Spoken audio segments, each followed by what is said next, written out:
Warning.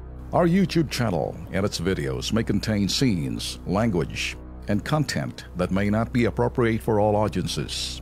These videos include surveillance footage, undercover pursuit of suspects, actual police and rescue operations, and fearless confrontations.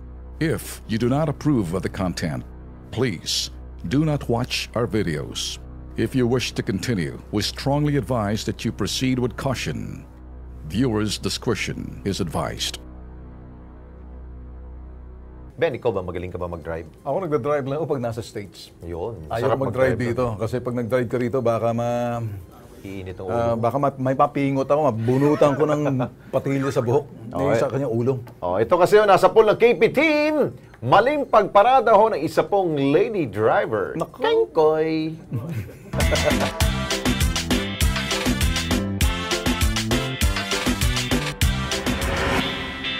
Kapag driver, suabe dapat at gentle.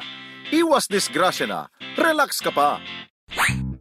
Pero sa kabaan ng Tagumpay Street, Tandang Sora Avenue, sino ang hindi makakapansin sa SUV na ito na nakaparada sa halos kalahati ng kalsada?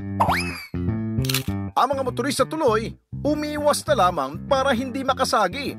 At sino ang kolokoy na driver? Abay, babae!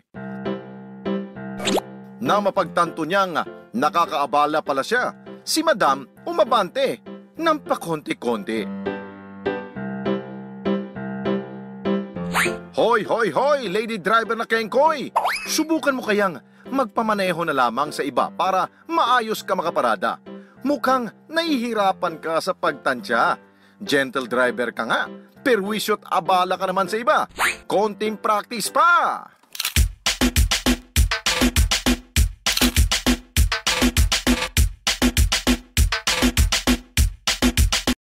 Kasi umaasiste sa kanya. Walang gentleman. Dapat merong gumagano. Nakita ka ba ng squirrel? Na tatago dun sa boro, tapos lumalabas ang ulo. Eto, magpaturo ka siguro, Madam Lady Driver. Bakit ganoon karamihan? Hindi naman natin generalize, no? Pero karamihan, kahit sa ibang bansa, maraming mga ibang pasaway na... Mas marami-rami rin ng... Parang, ano bang mas marami pasaway? Lady driver or male driver? Male, Male, maraming. Malakas ang loob ng male. Pero ang lady kasi, parang kuminsan parang mahabang kusina. Minsan, ang mga lady driver, sabihin mo natin, parang mga nagkakamali sila pero hindi nila alam na mali sila. Nag-gets mo ako? Mabait ka talaga. Di ba nag-gets mo ba ako? Mabait ka talaga. Minsan kasi, akala nila tama na. Yung pala mali sa patingin ng ibang tao. Hindi mo masabi yung tama. Para at least, sabi ko nga kanina i-assist nyo. Saan mas maraming pasaway? Babae o lalaki? Lalaki. Ako hindi. Ano? Pasaway Oo. Marami sa... Sana mas malakas na loob ng magmamaneho sa lansangan? Lalaki o babae? Pareho. Mas malakas ang loob ng babae na hindi sila babanggain. Oo nga. Marami ako nakikita. Yun. Kaskasero pa. Kaskasera pala. Mga lalaki yan. Sino ang burara ng driver? Lalaki o babae? Sumagot sila. Kayo na sumagot. Okay. Kayo mga nanonood. Sino? Ay, nako. Ay, pareho daw. Pareho. Depende kung sino maaktuhan ko. Parang naaktuhan ko, mas marami ata yung hindi lalaki. Oy, bago nga tayo magpaalam, Ben, binabati ho natin ang General Manager ng PTV. Maraming ba si Boss Dino Apolonio. Happy birthday, Boss. Ay, Boss, talaga bang hindi mo kaya ma-afford?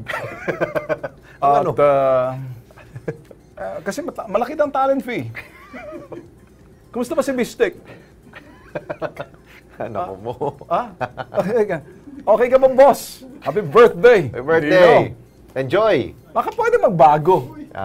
I don't know. Okay. Mag-overtime na raw. Wala! Well, eto na. Tuloy ho kaming tututok ho dito sa Kilos Pronto. Okay. At pumunta lamang ko kayo po inaapi, inaabuso. Meron na ho kayo kakampi dito po sa Kilos Pronto. Bisita lang ho kayo dito sa aming stasyon.